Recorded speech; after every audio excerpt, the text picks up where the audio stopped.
Nice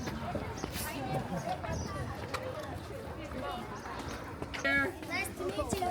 You too. Nice to meet you.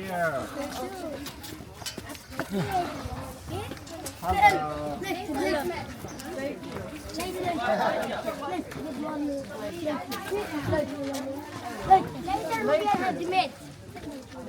Later. أنا جاي قبلك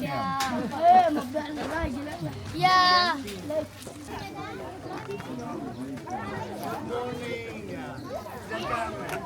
So beach come. It's very nice camel.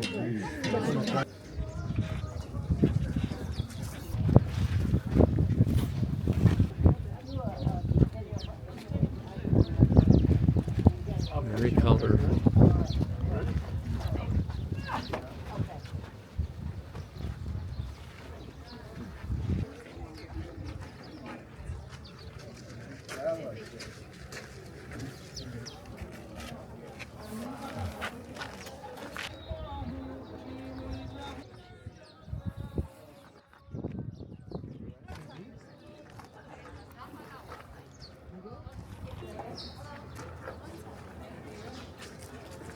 Central air.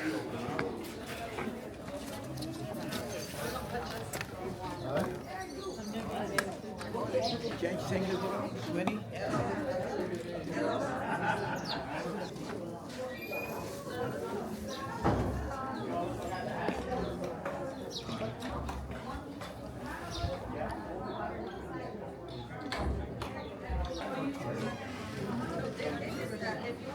Yeah, they're both minutes.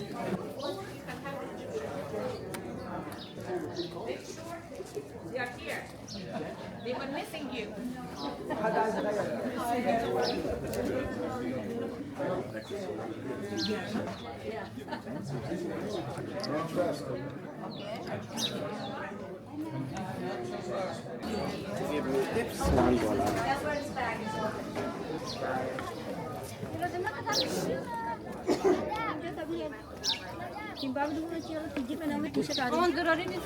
No thanks. Thank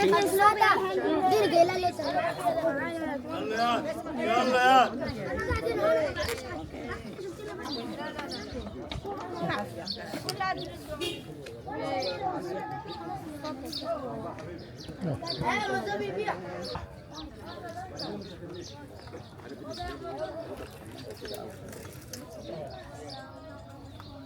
Nubian mask.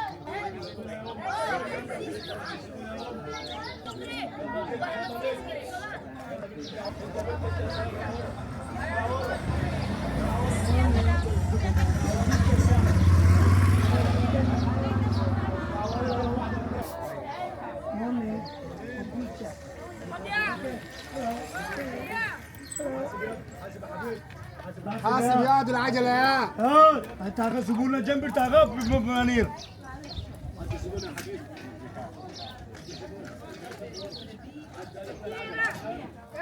الله اخوي.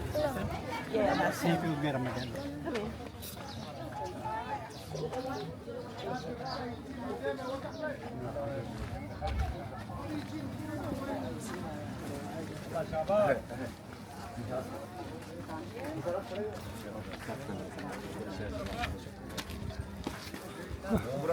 Here comes the.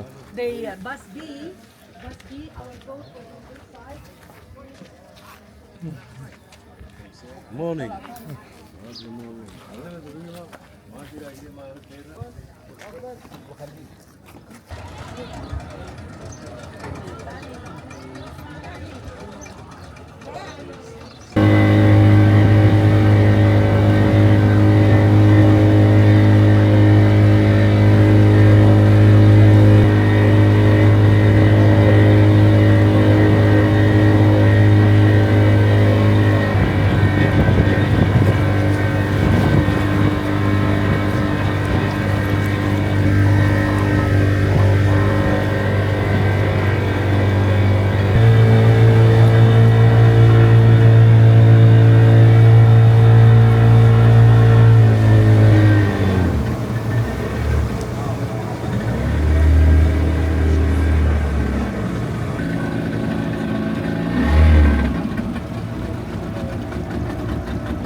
These would been added by the Roman period. Roman with a name like the Emperor Trajan and others. They kept adding sections within the temple. Generally speaking, this temple, it was under the water, submerged when they built the old dam. Raising to save this temple of Philae or Isis. So if the exhibit was in the 1970s, this temple was open for Kom Isis. So it's a temple dedicated to Isis. Let's walk together. That the temple was under the water for so many years, and we still get carvings without colors, which okay, the colors have been damaged. Outer walls of many temples that we've seen was not in a different way, because we've been passing like the first pylon, getting to the second, but here you can see what I'm talking about that shows up the king. The king would be here. This is the Ptolemy, and he's like running or acting towards what? Holding with his arms a bunch of enemies. Can you see the enemies? So that's the trace of color. Look at the reddish color, the black. The black is what the damage has happened with the water. So you can see the remaining of the colors. The king is there wearing the crown of festival. His cartouches, they're so big in size because the name of the Ptolemies are way bigger than the name of the ancient Egyptians. And the king is there represented as if it's a victory sign. I'm there, dashing to the enemies. I'm holding the enemies by the hair. And I'm about to hit the enemies by this other stick that she's holding in his hand.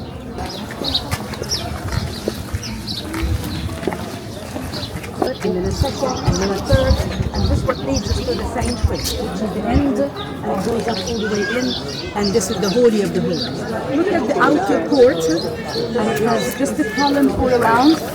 When you look at the walls behind the columns, you can see the damage that happened with the darker color on the black of the water. And the columns are very nice with the decoration, different symbols of flower, between if it's a one or two flowers or the mix like a Corinthian style. The carvings on the right, and how they're very different from the carvings on the left, because this depends on how the temple was buried and unburied. So whatever was exposed, they damaged it. Look at the section of the left. I'm talking about the discovery of the temple that was on the other island in the 19th century. First we talk about the discovery. Then we talk about how it's been cut into blocks and moved up from one place to another. So when it was discovered, actually there was a lot of damage onto the left side, and this other side, it was completely buried under the sand. It was kept in a very good condition. Is that just water damage or is that chiseled? No, it's chiseled. It's not a water damage. The water damage is what you see on the wall to your left, which is the black. But this is a chisel damage. And why chiseling is here? Because you're going to find crosses when you walk into the temple.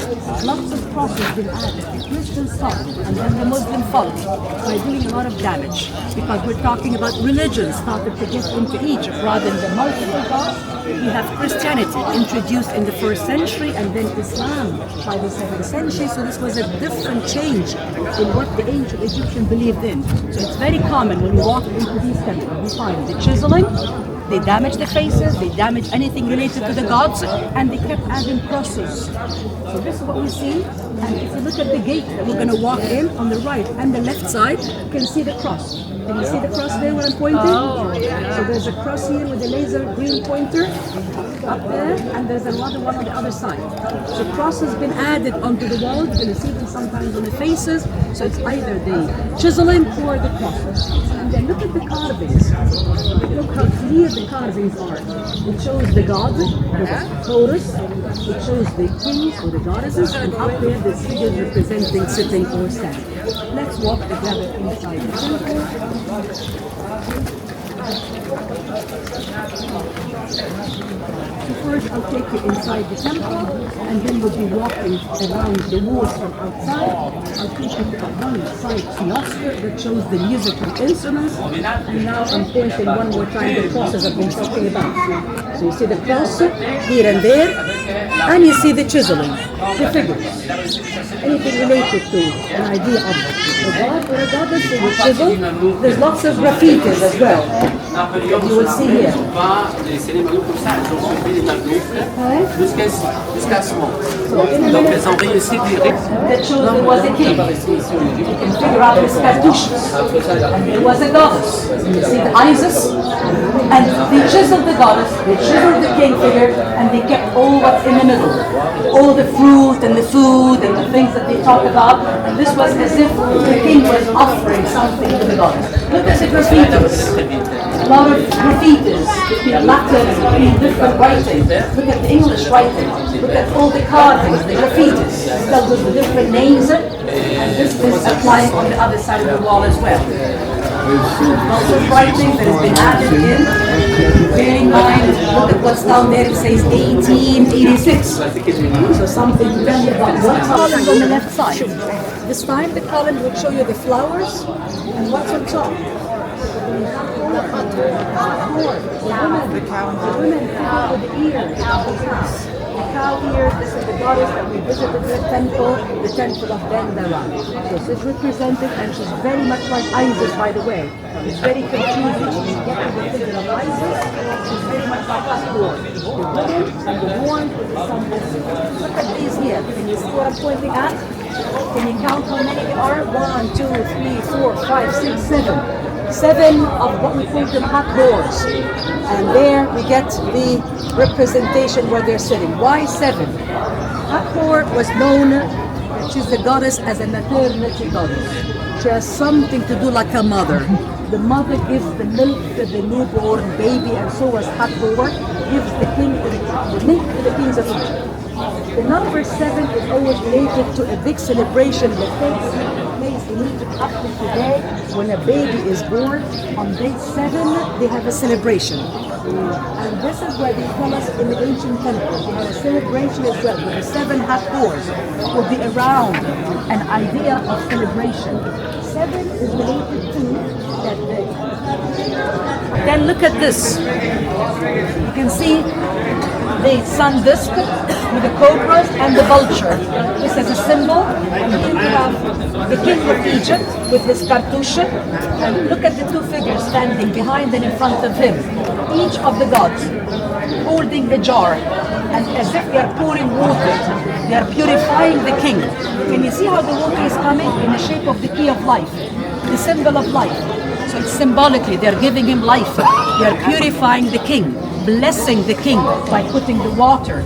And the god here is the Horus, the fountain, and the other one is the god like an ibis. Is the god Tot. He's digging for knowledge. That's why he's represented this way. So this is a scene that is repeated in many temples, always protecting and purifying the king. Look at this. Look at the Isis. And look at the priests carrying the boat. So the priests are moving on temple, and they're moving on having a celebration and a ceremony that they carry the boat of the goddess, and they're going on a journey on the Nile. So they decorate the walls of the temple by what kinds of celebrations that they would have. Who's behind Horus?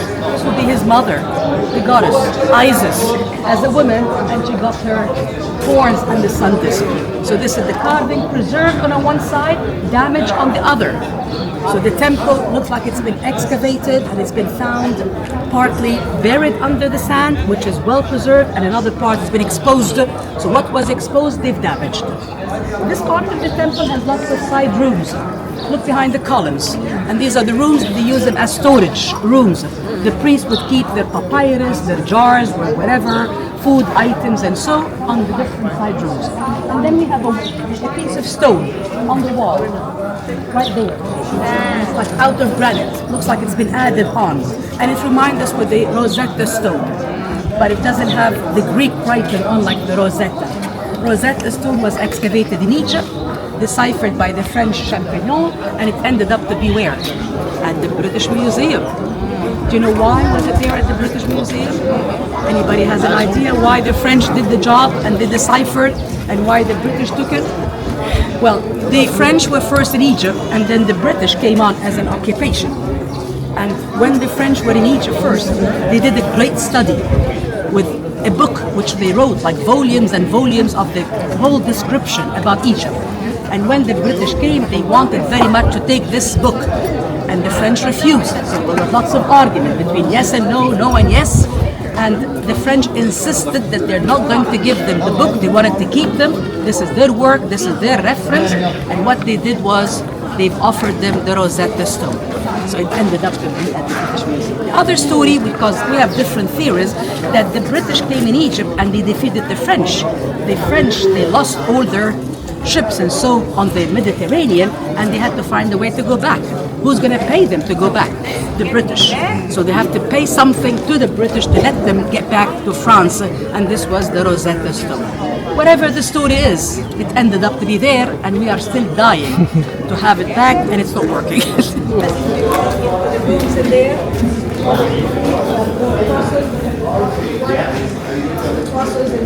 The room.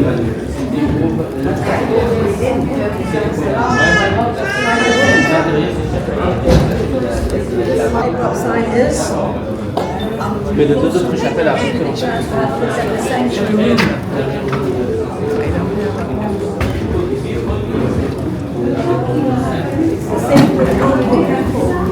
it's a very special room. It's surrounded by a number of other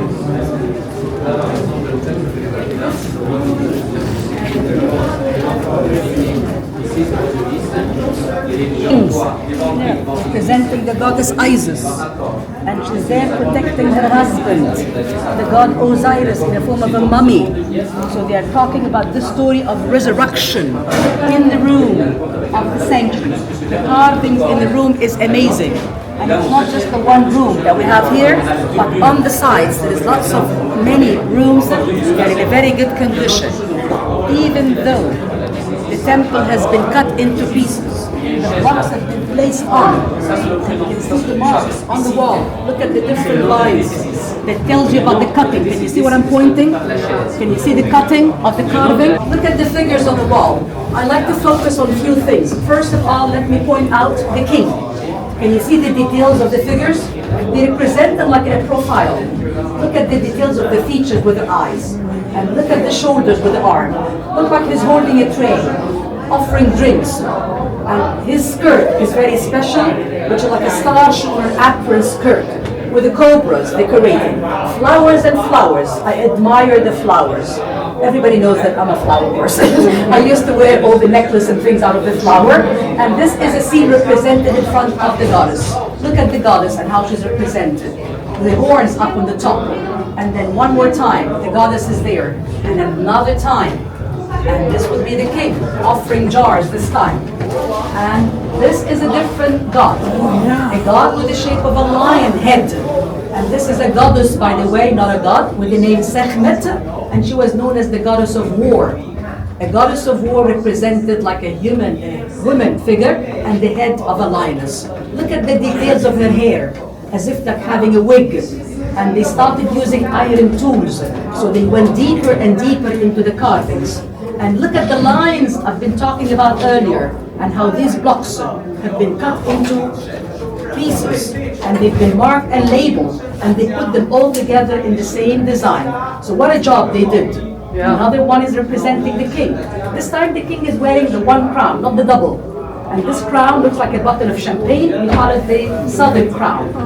The southern crown, and the goddess again, the king is there, the face up on the top, decoration, lots of vultures, a sun disk with a cobra. So this is a very interesting decoration on both sides of the wall.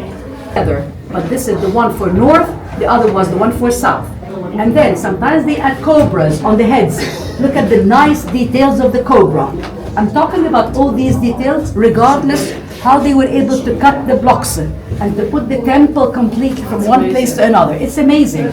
With the lines that shows up how these blocks have been marked and labeled, and they have to put a plaster layer to protect all the carvings, and then once it's been here on this temple, they move the whole thing and they just have it in a good condition with no colors, because the colors have been faded, they've been badly damaged. This temple was under the water for about 70 years from the time the old dam was built, because it was from the early temples that was under the water. It's not like Abu Simbel.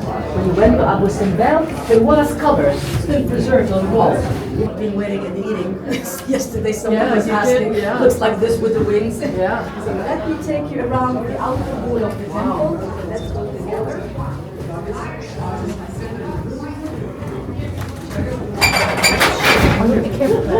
Thank you for that. Oh my goodness. I hope you make it back. I need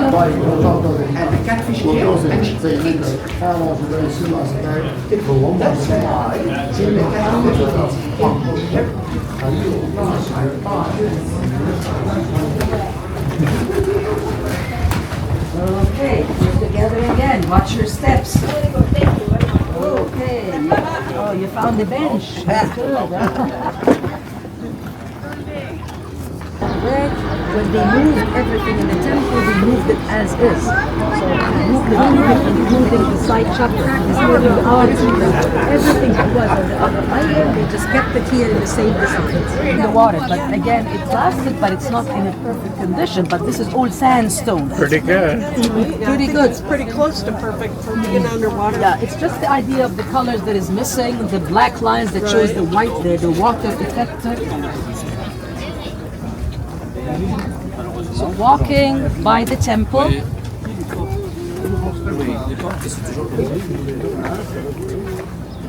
How long did it take them to move it? Well, it was just like 3-4 years. Yeah, to move, and this is the same thing that happened to Abu Simbel. Right. Abu Simbel was 4 years when they worked from 1964 in 1968 when they saved the temple and they relocated a little bit higher. That's amazing. So the Greco-Roman temples were so rich with the carvings in and out, and it wasn't just the wall of the temple, but look at this other wall behind you. So they have like an outer wall, and after this outer wall, they used to have another one out of mud brick. So there was layers and layers. And why do they have these walls outside? Because people were not allowed inside the temple. They're always around in the outside. You would not let them into the sanctuary.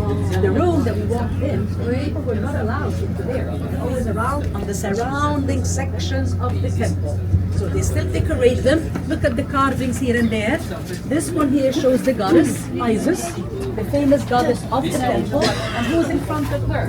You see the one with the mummy? This would be Osiris, the god of the afterlife, the god that would just, she rescued him. Remember the stories? And how his brother was the evil one, how his brother killed him, kept him in the coffin, threw the coffin in the Nile, and then once time she saved him, but the brother knew that he's alive, then this time he cut his body into pieces, and she was able for the second time to save her husband. And this was when he said, I'll be the god of the afterlife. Remember the box that we saw at the museum? From King Tut's collection, with the canopic jars. They had 4 statues around, and each one was a sister, Isis and her sisters. So these are 2 of them. One is Isis, and this is a sister with the name Nephisa, and this is the way how they're represented, holding the key of life. Some temples in Mandela is like 200, 300. So watch your steps, please, because we have no rails in here. Old steps. Yeah, they don't tilt up like in the ship. Oh, yeah.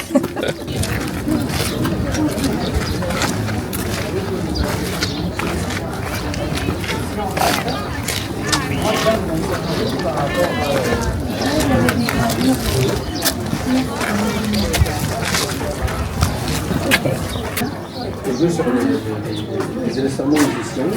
Par exemple, ça c'est un des frères qui est sur là. Là, les yeux sur le flûte. D'accord. Donc c'est les musiciens. De l'autre côté là-bas, on va trouver des barbons qui jouent sur la guitare. The frieze of cobras. Look at the way how they design up the cobras with the sun disk. So cobras and cobras are everywhere. And look at this carving. Do you remember this? Yeah. the god Bes, the The fun fun god, or the god of wine, the god of party, the god of, well, look at his legs.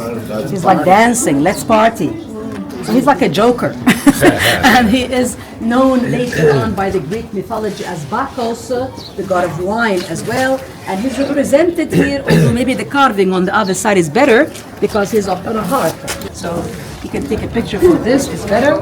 So music, what about music and what about parties? And what about the instruments they had in ancient time? In many places we've seen them using the harp, they had the flute, they have something like a guitar, they have this kind of a musical instrument that you've seen people are using when we were coming up to the temple, the rababa. So music was very special in ancient time. In many tombs as well, for the nobles, they have carvings on the wall that shows us the dancing. And look like this dancing, looks like today we have the belly dancing. I would say it started from ancient time. And this is what's been proved from our old temples. Music, parties, dancing. We're having a lot of celebration. They said that nearly on a weekly basis, they have a celebration of something. With the music and so. Look at this one here, another kind of a musical thing. Remember on the ship when they were inviting you to get to the restaurant for the Egyptian night? They were standing on a line and they were having all these music, drum. Okay, so this is what we do. And here as well we have another kind of like a musical thing, like a violin. More of the musical things that we only have in this part of the temple. We didn't see any musical instrument in any other temple, but here in Isis temple, which is related to all these stories of love and music and parties. As I told you, we have proposals that takes place on this island up to today. Egyptians would love to come from all over, from Cairo, from here and there, having the parties in this temple. We can even hold weddings. And now the government doesn't mind at all, making a lot of good money out of this. Of the woman and the ears of the cow, so this is Hathor. And let me show you where was the temple excavated and where we removed it from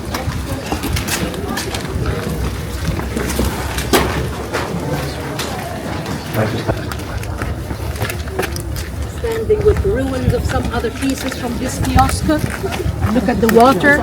We'll be going by the motorboat from this side. But let me point out what's down in the water. Can you see the area with the columns there? Yeah.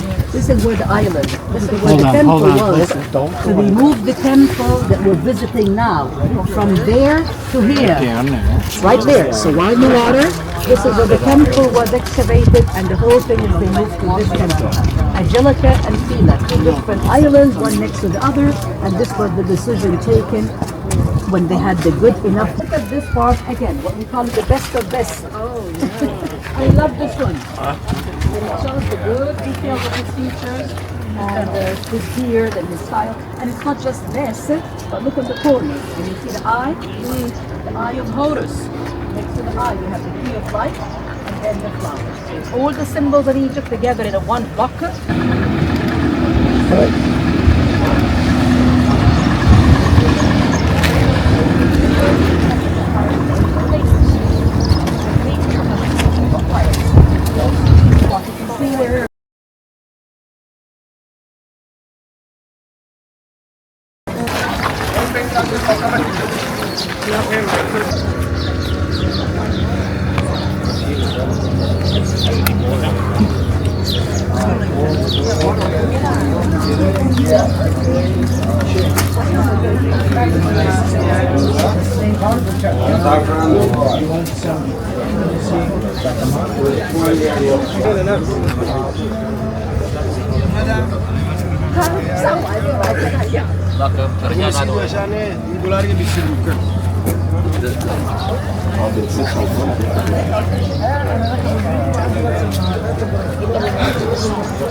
Oi.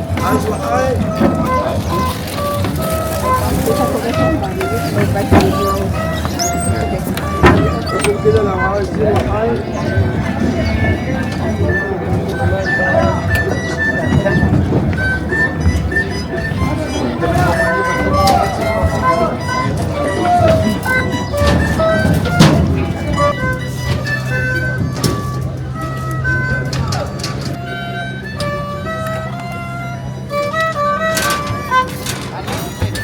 one, big one, coconut, not too much.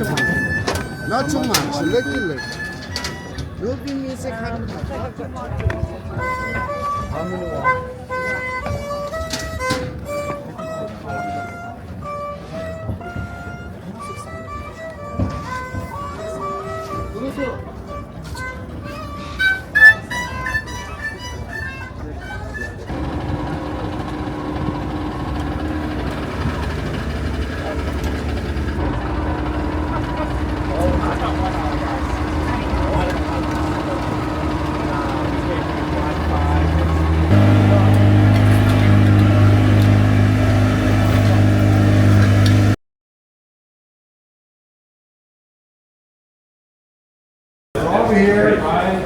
That's how they get it into like this. It's a very interesting demo. I'm going to leave you with her for some time and she will explain some of the stories as well, so enjoy this with Marina. Yeah, okay, thank you. So you can come closer to me. We have a little time to look around and let's whatever you want, okay? So come closer, come closer. Okay, done. Would you like some first? Yeah, Okay. okay. Okay.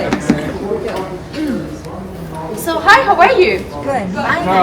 So welcome to Aswan and especially to our Gallery Source Papyrus. Now let's start to explain how the ancient time made the papyrus out of this plant. So the plant was a holy one for ancient Egyptian for two reasons. The first, the shape of the plant. It looked like the flower, like sun rays indicated to the god of the sun. You know who is named god of the sun? Ra, perfect.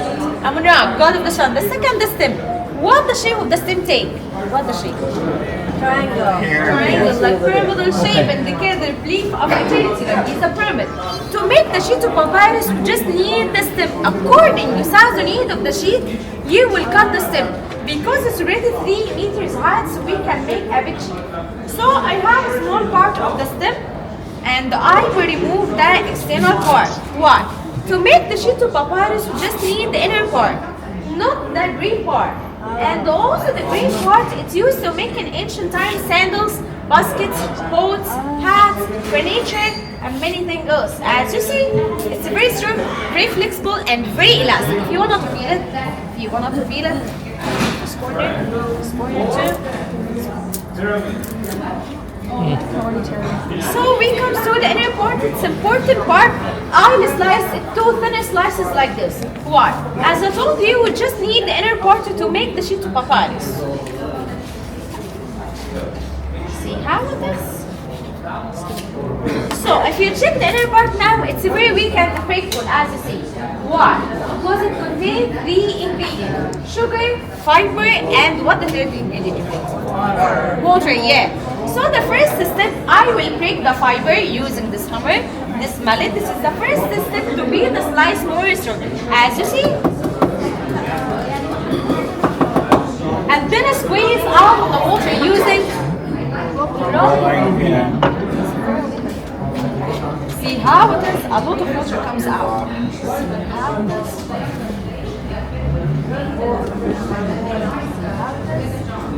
After 2 steps, it can be more strong and very flexible, but still have the 3rd ingredient, the sugar.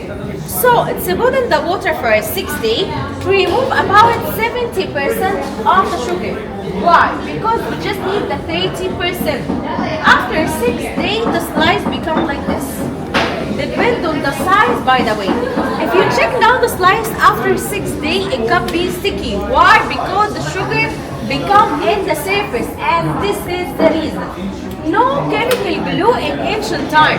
They used the sugar as a natural glue to stick the slices together to last forever like this. So it's put on the carpet, horizontal and vertical line overlapping. Overlapping, it means all vertical, and when done you can put the horizontals. but didn't use the carpet because no carpet in ancient times. So what do you think? And instead of the carpet, animal linen or animal skin instead of the carpet, and so on, like this. One second. Like this. And so on. Now put another part of the carpet and put on press machine for 6 days to dry. So 6 days the slice the water to get rid of the sugar. 6 days on press machine to dry. But also didn't use a press machine because no press machine in ancient time. So what do you think? And I said, yeah, Papyrus, yeah. Son of Papyrus. So 6 plus 6 equals 12. After 12 days, I got the sheet of papyrus. How it is? It's very strong, very flexible, very elastic, easy to roll, and delivered to the artist to do all painted around you. You can see the signature of the artist. Every scene has a signature. Why? Because not all the time the price and papyrus depend on the size. Sometimes depend on the signature of the artist who painted the scene. More than this, if you want to have the difference between the fake one and original one, no photo please. Yes. The fake one and the original one, put papyrus paper under any source of light. You can look it down the horizontal line and the vertical line and some dark brown spots. Why? Because the sugar. But the fake one making banana leaf and no sugar in banana leaf, so no dark brown spots. The second difference, the color of the sheet more yellow, but the fake one more white. Always you can see the fake one in the street or small bazaars in plastic bags. So if you try to roll the fake one, it got very complete. Why? Because with chemical glue, but original one easy to roll it as you see, because without any chemical glue. More than this, if the artist do any mistake when he draws the sheet, he can't fix it. How? Just water. You can't wash it off and start over. More than this, if any damage happens to the sheet like the cup, he can't fix it. How? Leave the sheet in water for 20 minutes again. After 20 minutes, he can remove the damaged slice easily. Horizontal, yeah, and vertical, and put a new slices, and press it again, and reuse it. You know what it's called nowadays? Recycling, yes. You want to feed it. We have also another type of papyrus, it's called the brown one. How you get the brown one? Keep the slice in water for 2 weeks, not once. After 2 weeks, you can put the slice in a fish egg or under the sun so the sugar oxidize. It turns the slice beige brown. Like for example, if you eat the apple, put another part of the apple in a fish egg, it turns the apple beige to brown, right? Because the ingredient of the apple is a sugar. The ingredient of the papyrus is a sugar too. So also especially for sweet one, get the brown one, not bring it to add it. Okay? You want to feed it.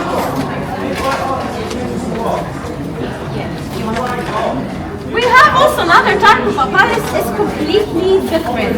It's called the antique style papyrus paper. This looks like antique, like found in the tomb and temples, like ancient times. So if you want something special, something vintage, unique, this is the best one we have. And if you put the flat matte black like the one behind me, it can be much nicer to see the color. See how it is? This is with the antique style papyrus paper. You will not see it. We have also another. The last type of papyrus we have is called the royal style papyrus paper. This is special for kings and the queen only. The idea here, the artist to do first the color, then put the wax and some powder in a top. As you see, it's a painting, but it's very strong, and you can fold it up like this. No damage in it. Stay forever. This is called the royal style papyrus paper. This is special for kings and the queen. And the color won't chill. Oh no, not fade. They stay forever. By the way, it's rolled with the crazy certificate. Very, very, very important. Because it's original and stay forever. So don't worry about anything around you. Okay?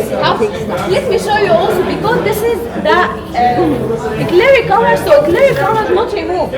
See how it is?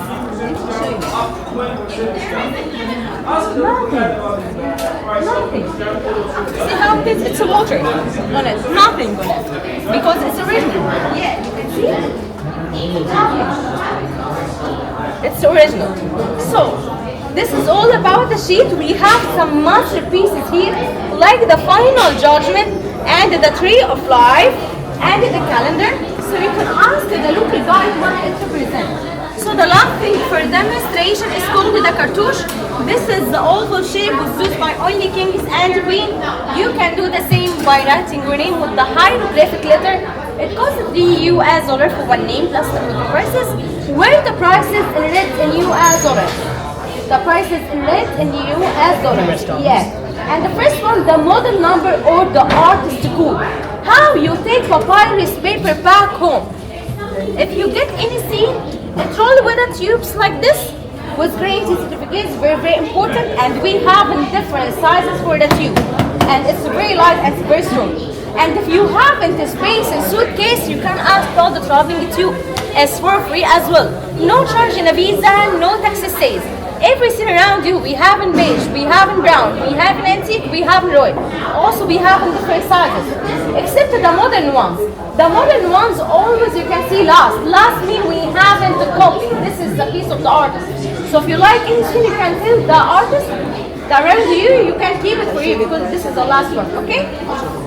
Okay, and we have a special offer today, 10% off for the small one, 15% off for the medium one, and 20% off for the bigger one. Okay, thank you for listening. Take your time, feel at home, enjoy my demo.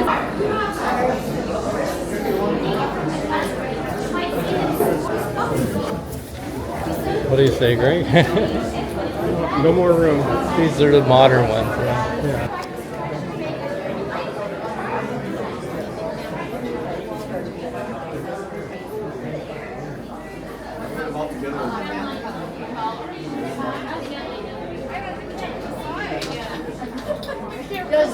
Does this roll up pretty easy?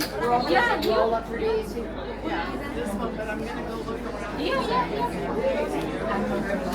Joseph and Mary.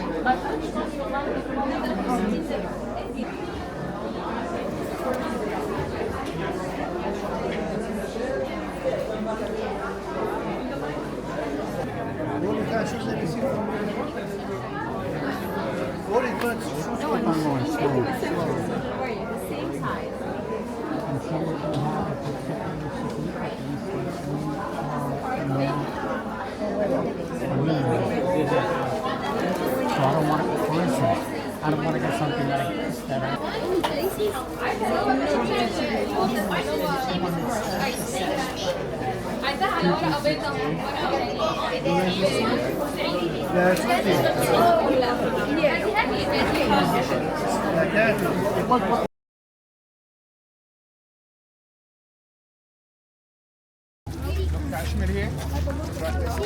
See you later, alligator.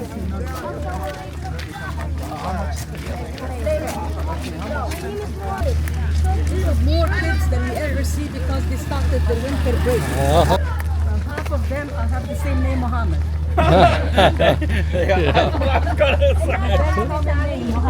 Muhammad, my other brother, Muhammad. Yes. All the brothers even have the same name, Muhammad. This is really nice. The temple has a good location close to the river. However, it's a bit damaged, but we love it. Nubian hat. Wow, wow. Colorful Nubian hat. All kinds of shells and belts and some weaving items. Open sesame. Here we go.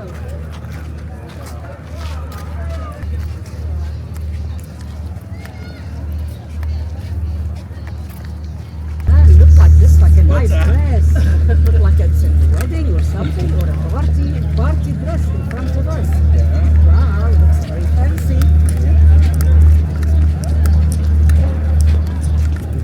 Wow, that's nice.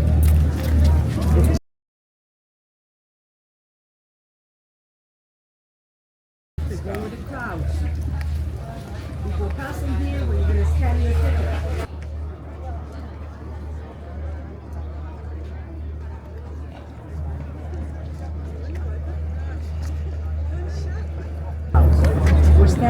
here by the entrance of the temple. And the section where we are standing in, it's the missing pylon. You see what I'm talking about? If you look on your right, so this is the first part, the pylon that's we're missing out here. And then we have the open court, and then there is a second part. The temple has the name Kom Ombo, and Kom is the word, K-O-M. It's the Arabic word for pile. Kom Ombo, it means a pile of gold, because this is what they considered in this part of the Nile, with the reflection of the sun on the river, as you see, it like gives a reflection as if it's a shiny golden reflection. They tell us as well that the Nile used to have a special curve. If you ever look at the map of Egypt, you may figure out how the Nile is running from south to north, and it gets a bit of curves in some places. And right here, they had a bit of a curve on the Nile, and this is from long ago. The crocodiles used to meet in this part. So they've chosen this part of Egypt to build a temple dedicated to the crocodile god with the name Sobe. This temple has a very different features than other temples that we visited. However, it's been built in the Greco-Roman period like other temples, but look at the facade, look at the pylon, what I'm looking at. Can you see that it has two entrances? Most of the time we've been into the temple that has like a one entrance, and then both sides would be like symbolically representing north and south or east and west, where the Nile runs in the middle. But this temple, it has two. So it's a dual temple. It has two gods in a one temple. So there's the one side of the temple dedicated to the crocodile, and the other side dedicated to one of the forms of Horus. Horus the falcon, or call him Horus the elder. So it's a two temple. And why they have two? Because to believe in a crocodile, this sounds a bit weird. Why do I worship a crocodile? What do you think, the idea behind worshipping a crocodile? I mentioned before that whatever existing in Egypt, they had it for a reason or another. But a crocodile, why a crocodile? Do you have any idea? Why do they believe in a crocodile? Lives a long time. Any other comment? Any other? Strong. The crocodile can be harmful. To keep his harm away, to they believed in him. Simply, this was their idea. To protect themselves from the crocodile, they worshipped the crocodile. And anything that existed for a reason or another, they had a function for. But to make a balance with the crocodile, they've chosen Horus, to be with the crocodile and together in a one site and in a one temple.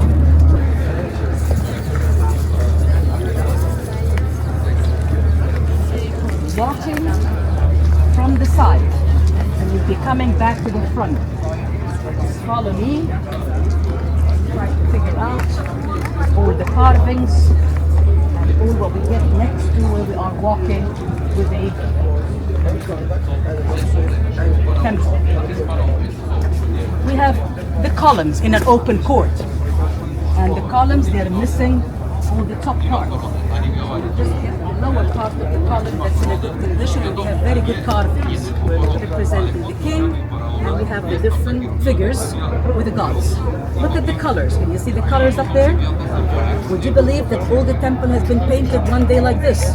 Because the clear color of the red, the blue, gives the fact that it was all painted one day, but we're missing a lot. Let's walk together from one part to another. Look on your left side, and you can see how these part of the temple very rich with the carvings. Different carvings, includes cartouches, includes hieroglyphic letters, and all the symbols. And we are walking side by side to the temple.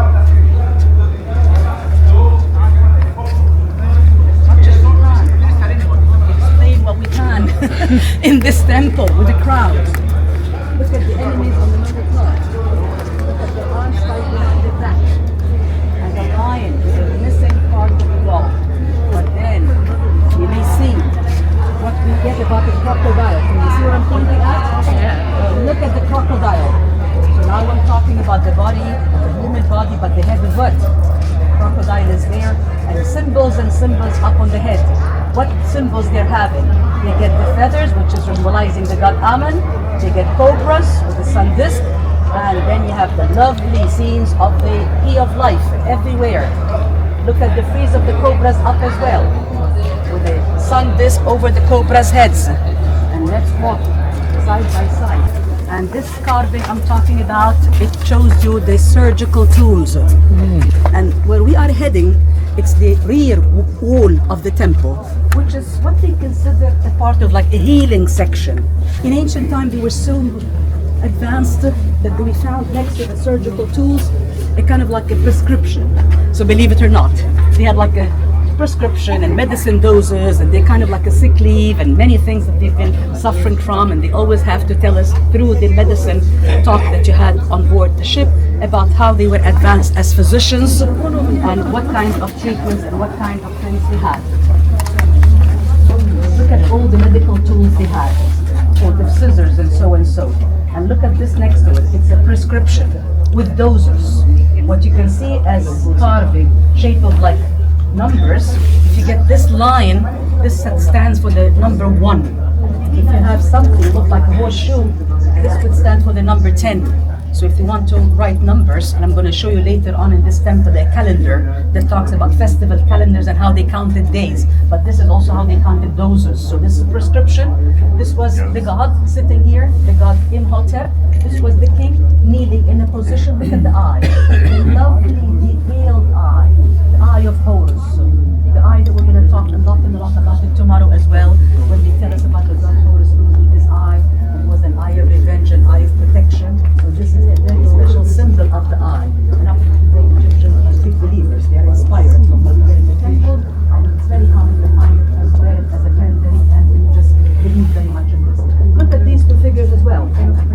Like, yes, women pregnant, they're having their babies. And this is like a squat position. Imagine everything and anything has been decorating and carved on the walls of our temples. Like today in the countryside, although it's improved, but they had the midwife, which was very common. For years ago, this is how the children were having their babies will be in their homes. But now, of course, I know they're having hospitals and they're having places. They don't really go for this, but this is what they got in the temple. So this is how they have the squat position. This is the surgical tools I've been talking about, and this is the prescription and the figure representing the god, although missing the rest, and he got what? The key of life.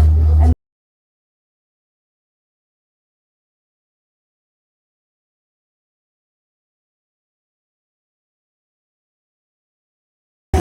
so we just give a chance for the other group to be behind us, but we are here, staying together for some time. Can you believe what I'm pointing at? Look at the details. Look how deep they go into the carving, representing the skirts, the muscles and the legs and everything. It's just the way how they represent them. And this was like the king, and he's pouring water. Can you see how the water is coming in the shape look like the N letter? This is the N in hieroglyphics, stands for the water, and he's pouring water onto these kind of fruits and this kind of food stuff. And look at these pots. This is their water pots. If you walked in Esna, if you've been on the Esna walking tour, there was in the streets kind of pots like this, drinking water, which is people up to today, they get this as charity ideas. And we find it in the temples, but we got them here with a stand. It's a pot and it's decorated with the flowers of Egypt, the papyrus and the lotus flowers. I kept talking a lot about jewelry, and I talked a lot about how the ancient Egyptians were so special with the jewelry and with their outfits. But look at this kind of a necklace. Look at this. And the figures all over the place representing the king with the gods. The king is here, so you can easily figure out because his cartouches are there, and then he's offering something to the different gods. So here we are, missing sections in the temple, but you can still get part of the story. With other carvings, more of the sobek. Can you see the sobek? You see the crocodile? So he's just there, the crocodile figure, and many others. I love the details in this temple. And it takes us from one to the other. You keep going. These crocodiles are everywhere. But this is the temple mainly for the crocodile, offering and having the food and the drinks represented on the carving. Okay. Can you find that the idea of representing the muscles and the legs and the knees, it's not as a perfection as what we've seen in other temples before. It looks like it's been a deterioration. When the Egyptians were working and making these temples, they were not in a perfect way to get into the idea of the anatomy and the details of the muscles. But you can see the figures. Remember this morning when I talked about the god with the head of a lioness is here. And whoever is interested in the eyes, look at the eyes. The eye of Horus, the eye of protection, the eye of healing that traveled from Egypt to Greece and Turkey. They painted them all blue and it became the eye of protection. But this is the story that started it here.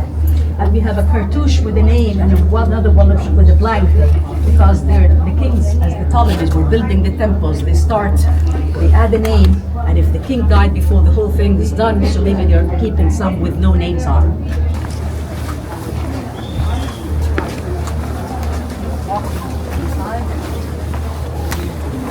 You just start up like the invitation list, and then you think about the menu, you think about the food that you're going to offer. This is more or less what we're going to see in this temple.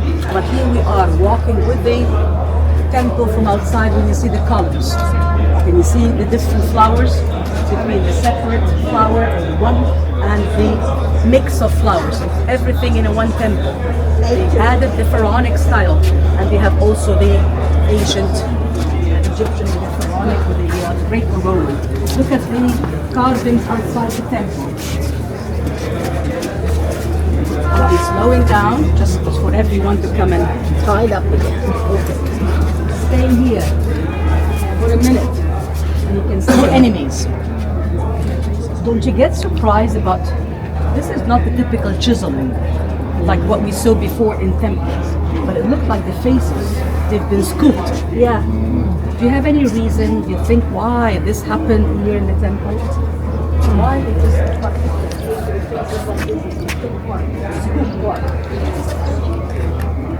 one of the theories that people would touch it. People, there are always crowds and crowds outside. In order to get inside, so they would touch it. What I read, that they used to come to the temple, and this is the area where they were allowed to. So they were scooping parts, taking a piece of stone back home, keeping it with them, as if this is what I know that they were not allowed in. So this is what we were able to get to and scoop part of it from the temple. So these are all the different repetition of the enemies, and then look at the line. We have a one line, well preserved here, and a line that shows up the clear figure of a lion, not just with a body and a feminine like a lioness, but this is a whole lion. And look at the arm, these are all enemies. Can you see them kneeling in a position? Look at how the enemies are represented with the kneeling, and look at the arm as if symbolically here's the one hand getting into the mouth of the lion. It's just a way of decoration, showing power, showing a decoration. The temple. Around 5 and 300 Alexandria was the capital of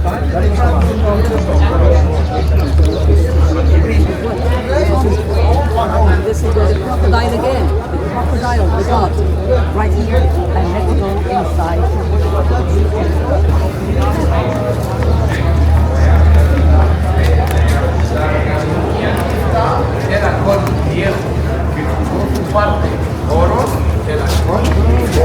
One thing to see here, remember that any structure of a temple is composed of the outer pylons. Then you get inside the smaller rooms with the columns, like a hall of column. Then you get more inside, which gets to other rooms, and then it ends up by what? The sanctuary. So what you see at the far end, this will be the sanctuary, but it's missing the ceiling, missing the walls, so it's not well preserved. But I just wanted to see what's around here. So we're between falcons or the crocodile. Look at the falcon. So we're between this or that. So here you get the falcon, and let's come closer here, please. Now, I want to make it clear for everyone, because I know in the morning we've been visiting a temple, and yesterday you've been visiting a temple, which makes you confused with the relocation. Now we're back to our exact sites. These temples were not moved. They were not like the others in Aswan or Abu Simbel, that they have been submerged under the water. This was a temple built here, excavated here, and it's still here. This is exactly like Karnak, like Esna, like any other temple that we visited on the previous day. So the temples of yesterday and this morning was a different one because of the dam, the high dam. But now, look at this carvings on the wall. Can you figure out how the figures are like in not sun relief, look like figures are so clear. The temple is amazing with the representation of how the crocodile is like, how the god is behind him is like, and how the king. Look at the king down here, holding like a tray with a symbol, kind of an offering thing to the god. And this is the falcon, so they keep repeating the different gods. The temple is dedicated to 2 different gods. So if they get the falcon, they can have behind them the wife, which is the mother, Isis, and look at the hieroglyphic writing on the bottom as well. Some of you were asking me this morning about if I get the cartouche this way, how is the writing? Is it right to left or left to right? Or how does it go? First of all, the cartouche ends this way. This is always the bottom part of the cartouche, 2 circles in one, which came to be the oval frame. And when they had 2 in 1, on the lower part of the frame, they put like a rope, like the sign of a rope. So always the bottom part looks like a little bit of a rope here and there. So the writing in here would be from this side to that side, from the right to the left. When it's in a cartouche, look at this. It goes this way, from up to down, because this is the bottom part of it. But sometimes it's very confusing. We've been learning about since day 1.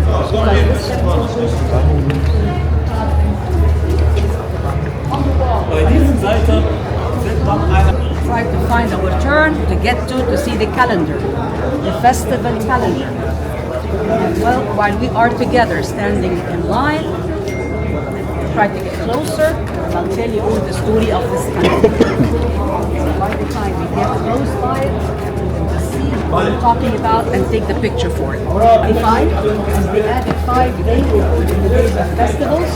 So we have 5 days of celebrations, which is the name of the gods, like Isis, Osiris, and so and so. So we added them to the calendar and it became a festival calendar.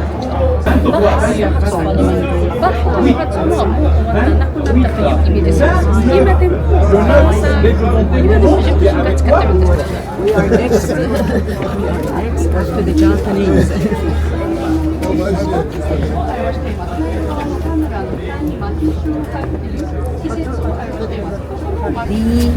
Get closer.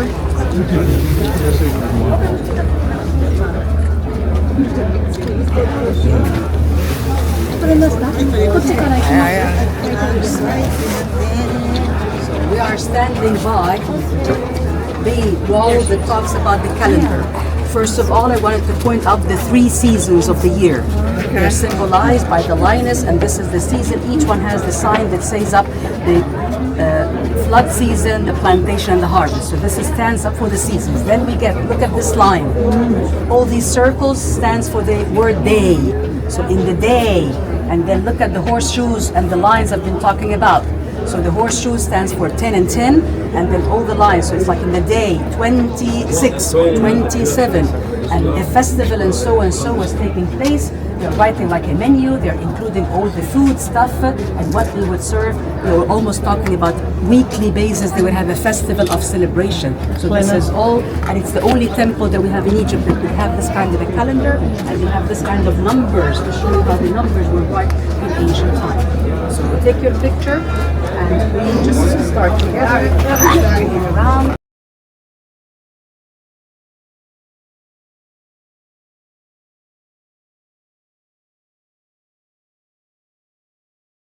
Missing. And this is the building that we found. Sometimes the zodiac sign that was in the ceiling of the temple. So one example. So probably it wasn't one. It's going to just. So let's walk this way again.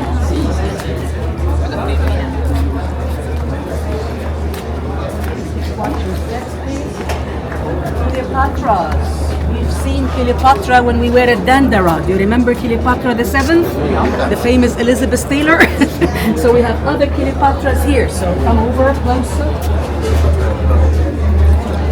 We have 2 lovely carvings. And I just cannot imagine the details of the carvings here. This is the cartouche that includes the name of Cleopatra the 3rd, Cleopatra the 4th.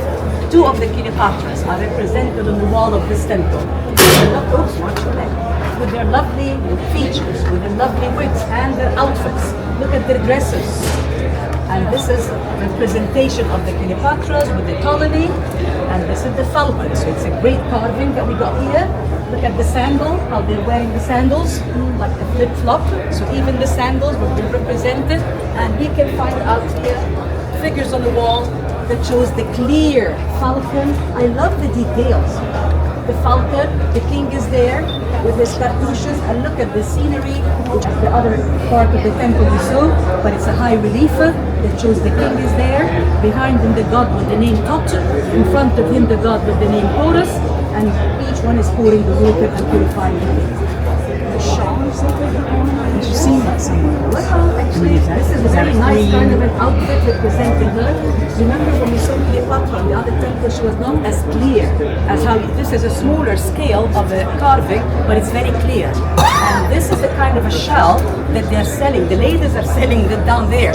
The black one with lots of beads. So they are taking the inspiration from like a little kind of what we used to wear when we are going out in the evenings or so. It's like a simple kind of a shell, and this is what she's wearing. Look at the color as well, and the shell with a pendant, and the dress that gets up to this level. That's right. So it's just the amazing, lovely thing, and I love the fact of showing the sandals. And look at this. Look at the flowers on the bottom. This is very nice as well. The mix of the flowers, the papyrus, and the lotus. The offering, the jars. So this is all the Ptolemies, the Greco-Roman temple, and it's one of the very special temples because of the secrets in the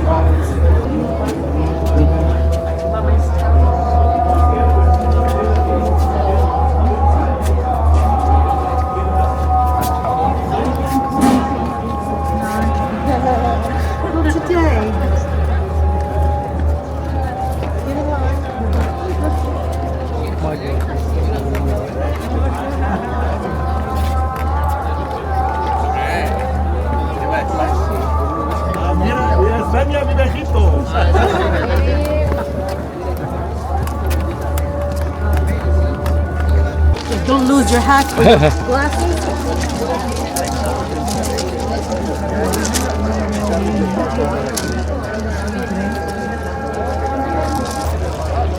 This is where the Nilometer, where the Greeks made within the temples. And now let's walk together down the ramp. We go on to the right towards the museum for the crocodile. Would the Nile rise up in that pit? Is that it? Yes, yes. Yeah, and then they would tell how high. They would tell how to calculate the level. Oh, okay.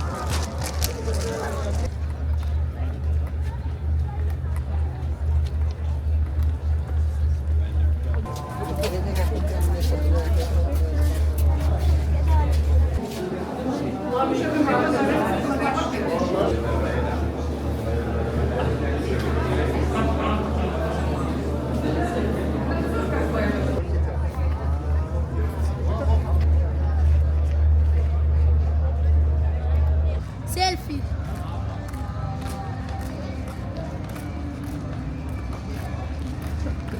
Yeah.